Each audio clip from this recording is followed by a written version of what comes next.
Pemirsa, dalam rangka memperingati Hari Bakti Adiaksa ke-62, Kejaksaan Tinggi Kejati Provinsi Sulawesi Selatan mengadakan turnamen futsal Kejati Sulsel Cup 4 2022. Turnamen tersebut digelar selama 2 hari dengan melibatkan 16 tim dari media massa di Kota Makassar. Dilaksanakan di lapangan indoor futsal Tempo Makassar selama 2 hari. Kejaksaan Tinggi atau Kejati Provinsi Sulawesi Selatan menggelar turnamen futsal antar media yang bertajuk Kejati Sulsel Cup 4 2022. Turnamen tersebut digelar dalam rangka memperingati Hari Bakti Adiaksa ke-62 dengan melibatkan 16 tim yang berasal dari media massa di Kota Makassar.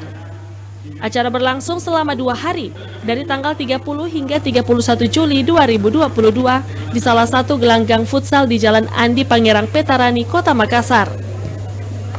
Dari ke-16 tim tersebut dibagi menjadi 4 grup dengan masing-masing grup terdiri dari 4 tim. Salah satunya tim dari Celebes TV yang masuk dan menjadi juara dalam grup D. Turnamen futsal antar media tersebut sekaligus menjadi ajang silaturahmi bersama keluarga Kejati Sulsel, yang bertujuan untuk menjunjung solidaritas dan mewujudkan sinergitas kejaksaan dan jurnalis demi penegakan hukum yang berintegritas. Fitri Hairunisa, Celebes TV.